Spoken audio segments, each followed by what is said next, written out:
বিশালগড়ে শান্তির পরিবেশ বিনষ্টের অপপ্রয়াস চালাচ্ছে এক দুষ্ট চক্র। তবে কোনোভাবে এই অপপ্রয়াসকে সফল হতে দেবে না তারা।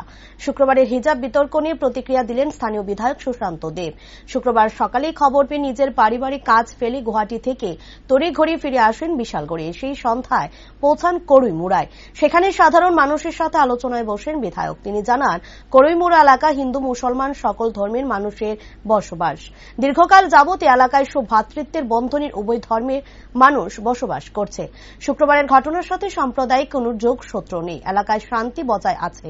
আর যে সকল দুষ্ট চক্র এসব ঘটনার সাথে যুক্ত তাদের জাত পাত দল ধর্ম নির্বিশেষে শনাক্ত করে ব্যবস্থা গ্রহণ করা হবে বলে জানান তিনি।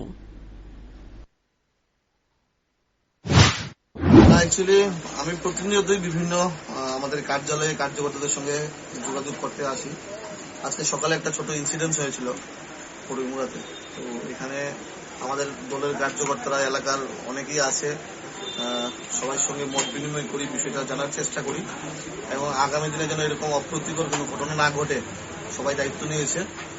এখানে কোনো জাতি ধর্ম বর্ণ নির্বিশেষে সবাই মিলে আমরা আমাদের বিশালগড়কে এই করইমুড়াকে শ্রেষ্ঠত্বের দিকে নিতে চাই, সে উদ্দেশ্যে সকলে মিলে কাজ করবো।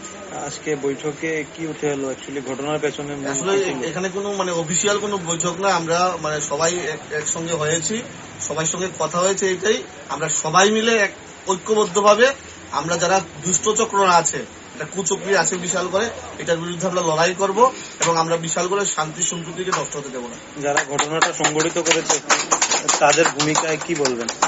যেটা হয়েছে এটা প্রশাসনিক ব্যাপার, প্রশাসন এটা সঠিকভাবে তদন্ত করে দেখবে কি হয়েছে, সেটাকে কঠোরভাবে দমন করা হবে।